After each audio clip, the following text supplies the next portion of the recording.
السلام عليكم ورحمة الله وبركاته، ومرحبا بكم عزول في اللون ونسو يسون.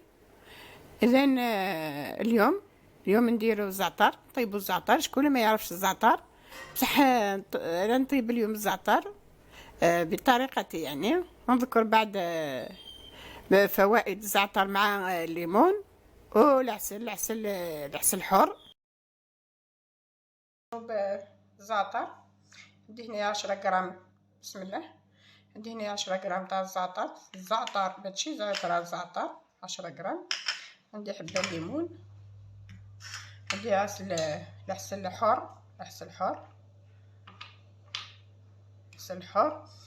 اللي ما عندوش يدير السكر. عندي نص لتر تاع ماء، نبدا بالماء نحطها فوق النار يغلي.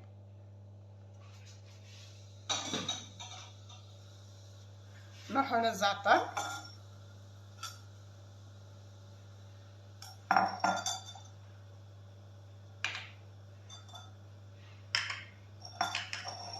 تحت الروبينيه.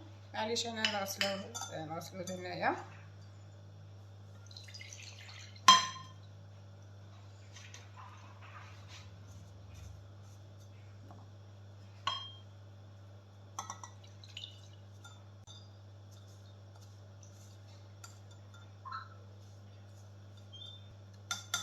نشيل الزعتر تاعي،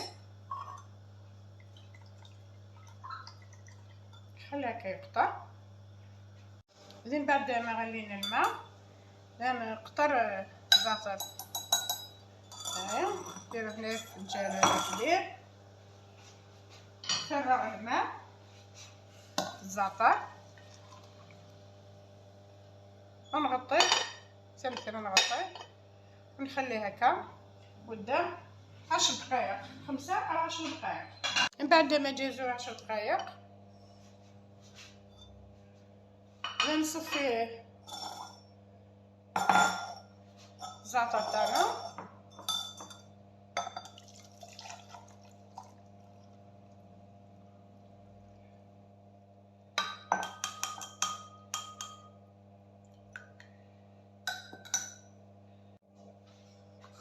عصرتو حبة الليمون، نضيف العصير ليمون إلى الزعتر، نضيف 2 غارف صغار تاع العسل، 2 معالق تاع قهوة تاع العسيلة،